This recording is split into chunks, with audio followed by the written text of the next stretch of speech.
واسطہ میرے اللہ اس مجلس کے بانیان جن جن مومنین کے تعاون حاصل ہے میرے اللہ سب کو اپنے درگاہ میں قبول و منظور فرما، سب کے رزق حلال میں وسعت عنایت فرما، ہم سب کی دعاؤں کو قبول و مستجاب فرما۔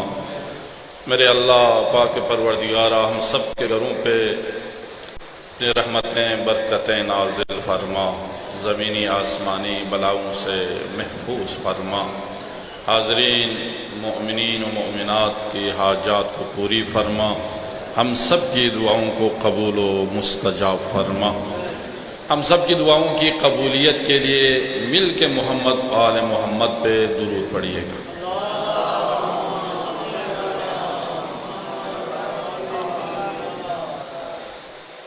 عزیزان محترم، آپ مومنین کی خدمت میں سورہ مبارکہ مومن کی 60 نمبر آیت قرآن کریم کے 40واں سپارہ ہے، 40واں سورہ ہے سورہ مومن۔ اس کے 60ویں آیت کو سرنامہ کلام قرار دیا۔ آپ مومن کی خدمت میں بیان ہوا تھا، آج سے میرا موضوع ہوگا دعا کے متعلق، دعا کی اہمیت، دعا کی فضیلت اور دعا کی ضرورت۔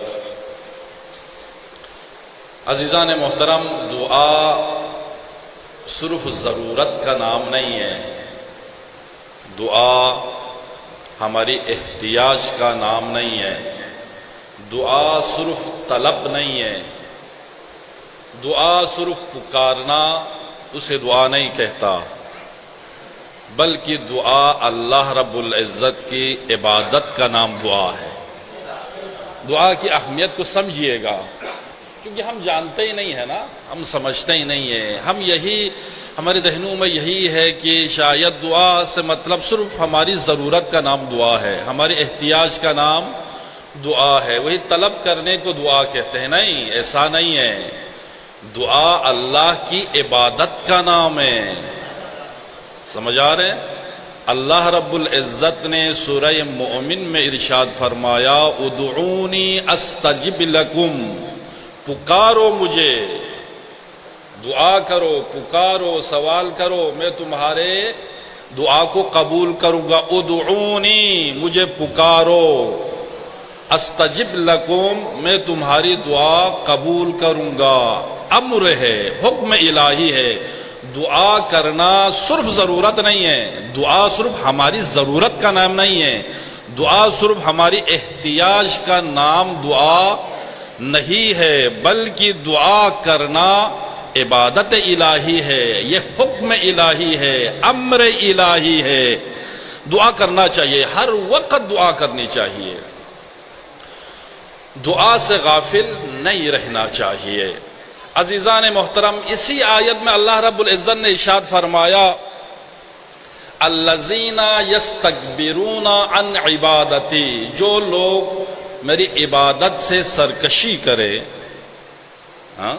الذین یستکبرون عن عبادتی، جو میری عبادت سے سرکشی کرے، روگردانی کرے، تکبر کرے، استکبار کرے، سیدخلون جہنم داخلین، اس کو ذلیل اور رسوا کر کے جہنم بھیج دوں گا۔ اسی آیت کا حصہ ہے، اسی آیت کا حصہ ہے۔ وقال ربکم ادعونی استجب لکم، میرے حبیب تمہارے رب کا یہ حکم ہے، ادعونی استجب لکم، مجھے پکارو، میں تمہارے پکار کو سننے والا ہوں، قبول کرنے والا ہوں۔ لیکن یاد رکھنا، الذین یستکبرون عن عبادتی، جو لوگ میری عبادت سے سرکشی کرے، تکبر کرے، استکبار کرے، سیدخلون جہنم داخلین، ذلیل اور رسوا کر کے انہیں جہنم کے حوالے کر دوں گا۔ جس عبادت کے ترک کرنے پر اللہ رب العزت نے جہنم کا وعدہ فرمایا ہے، اس عظیم عبادت کا نام دعا ہے۔ دعا مراد ہے۔ اسی آیت کے سیاق و سباق کو اگر آپ اکٹھے کر کے جمع کر کے دیکھیں تو وہ دعا جس کے نہ کرنے پر، ترک کرنے پر اللہ رب العزت نے کہا ذلیل اور رسوا کر کے جہنم بھیج دوں گا، اس دعا سے کیا مراد ہے؟ امام معصوم سے بھی سوال کیا، مولا اس عبادت سے کون سی عبادت مراد ہے جس کے بجا نہ لانے پر، جس کے ترک کر دینے پر، روگردانی کرنے پر، سرکشی اختیار کرنے پر اللہ رب العزت ارشاد فرما رہے ہیں سیدخلون عن قریب، سیدخلون جہنم داخرین، عن قریب انہیں ذلیل اور رسوا کر کے جہنم بھیج دوں گا۔ امام معصوم سے پوچھا، مولا اس عبادت سے کون سی عبادت مراد ہے؟ امام معصوم نے فرمایا اس عبادت سے مراد دعا ہے۔ سمجھ آ رہے؟ دعا ہے۔ ہمارے ذہنوں میں کیا ہے؟ بھائی دعا یہ نا ہماری ضرورت ہے، یقیناً ہماری ضرورت ہے، اس میں شک نہیں ہے، ہماری ضرورت ہے، ہمارے احتیاج کا نام دعا ہے، لیکن صرف ہماری ضرورت کو دعا نہیں کہتے ہیں، صرف ہمارے احتیاج کا نام دعا نہیں ہے۔ دعا اللہ کی عبادت کا نام ہے، لیکن کریم اللہ، وہ کریم اللہ کتنا مہربان ہے، وہ خالق کتنا رحیم ہے وہ اللہ۔ اس کریم اللہ نے، اس پروردگار نے، اس رحمان و رحیم اللہ نے، اس کریم اللہ نے ہماری ضرورت کو بھی عبادت میں شمار کر دیا، ہماری ضرورت کو بھی عبادت شمار کیا۔ کتنا کریم ہے۔ دعا کو کبھی بھی ترک نہیں کرنا چاہیے عزیزان محترم۔ امام معصوم ارشاد فرماتے ہیں الدعاء مخ العبادہ، دعا جان عبادت ہے، دعا مغز عبادت ہے، دعا روح عبادت ہے۔ سمجھ آ رہے؟ جس عبادت میں اگر دعا شامل نہ ہونا، جس عبادت میں دعا شامل نہ ہو، وہ عبادت ناقص ہے، وہ کامل نہیں ہے۔ عبادت میں دعا جز ہے، لازمی ہونی چاہیے۔ اگر عبادت کے بعد، نماز پڑھنے کے بعد دعا اگر نہ کرے، وہ ناقص ہے۔ روح عبادت، مغز عبادت، اصل عبادت، حقیقت عبادت دعا ہے۔ الدعاء مخ العبادہ، عبادت کے مغز عبادت، اصل عبادت، روح عبادت، جان عبادت کا نام دعا ہے۔ صلوات پڑھے گا محمد والی محمد کے ساتھ۔ اللہ اکبر، اللہ اکبر۔ کیا اہمیت ہے دعا کا، کیا عظیم عبادت ہے دعا کرنا۔ رب کریم کے بارگاہ میں دعا کرنا اتنا عظیم عبادت ہے۔ اللہ کی جتنے بھی عبادت ہے نا، ہر عبادت کے لیے وقت معین ہے۔ ایسا ہے یا نہیں ہے؟ زمان کی قید ہے، مکان کی شرط ہے، وقت کی شرط ہے، لیکن تمام عبادتوں میں سے واحد عبادت دعا ہے جس کے لیے نہ وقت کی شرط ہے، نہ مکان کا کوئی شرط ہے، نہ زمان کی کوئی قید ہے۔ جب بھی چاہیں، جہاں چاہیں، جیسے چاہیں پکارو، جب بھی چاہیں، جیسے چاہیں، ہاں جی پکارو۔ نہ وقت کا کوئی قید، نہ زمان کی کوئی شرط، نہ مکان کی کوئی شرط۔ واحد عبادت دعا ہے۔ دعا عبادت ہے، اس رحمان کی عبادت ہے، یہ اس کی مہربانی ہے، یہ عنایت پروردگار ہے، یہ کرم الہی ہے کہ اللہ رب العزت نے ہماری ضرورت کو بھی عبادت شمار کیا۔ عزیزان محترم، دعا تجدید ہستی مومن ہے، دعا راز بندگی ہے، دعا اظہار بندگی ہے، دعا شرافت انسان ہے۔ دعا صرف ضرورت کا نام نہیں ہے۔ اللہ رب العزت نے سورہ مبارکہ بقرہ میں ارشاد فرمایا وَإِذَا سَأَلَكَ عِبَادِي، میرے حبیب، او میرے مصطفیٰ، جب میرے بندے آپ کے پاس آ کے میرے متعلق اگر سوال کرے نا، انہیں بتا دینا، فَإِنِّي قَرِيبٌ، میں قریب ہوں، میں تم سے دور نہیں ہوں. اگر میرے متعلق اگر پوچھیں ان کے بتا دینا میں قریب ہوں.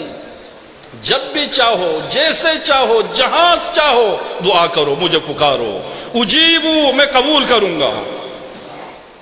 جب پکارنے والا پکارتا ہے دعا کرنے والا دعا کرتا ہے تو میں ان کے دعا کو سنتا ہوں میں قبول کرتا ہوں.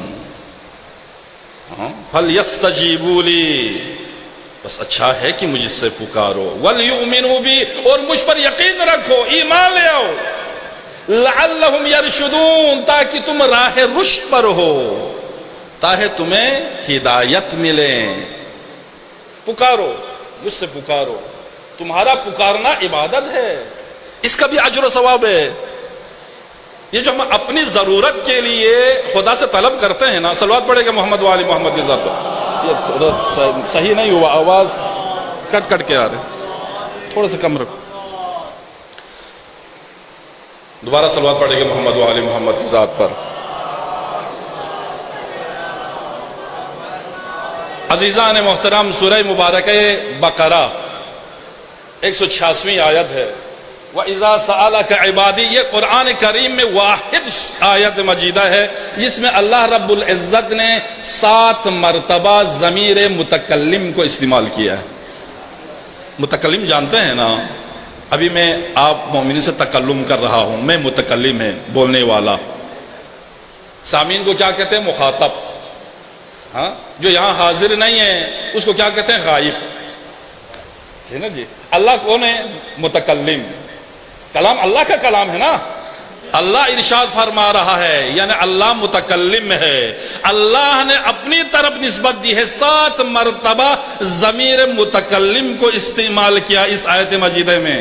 وَإِذَا سَأَلَكَ عِبَادِي میرے حبیب جب میرے بندے میرے متعلق آپ سے پوچھیں انہیں بتا دینا فَإِنِّي قَرِيبٌ میں قریب ہوں.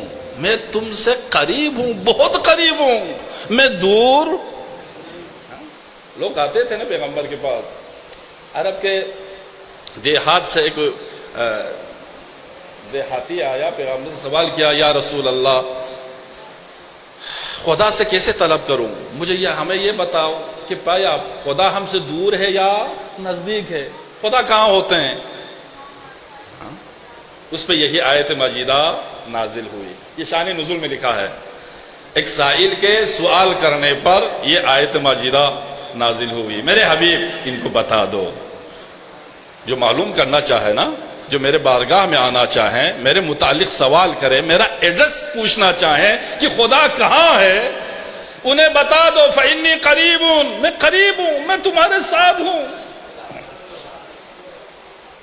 اجیبو میں اجابت کرتا ہوں قبول کرتا ہوں. اجیبو دعوت الداعی اذا دعانی جب پکارنے والا مجھے پکارتا ہے آواز دیتا ہے تو میں ان کی آواز کو سنتا ہوں. فَلْيَسْتَجِيبُوا لِي پس تمہیں چاہیے کہ مجھ سے ہی پکارو. وَلْيُؤْمِنُوا بِي اور مجھ پر ہی ایمان رکھو یقین کرو. لَعَلَّهُمْ يَرْشُدُونَ آخری نتیجہ ہے تاکہ تمہیں ہدایت ملے راہ رشد پر ہو. صلوات پڑھے گا محمد و آل محمد کی ذات پر.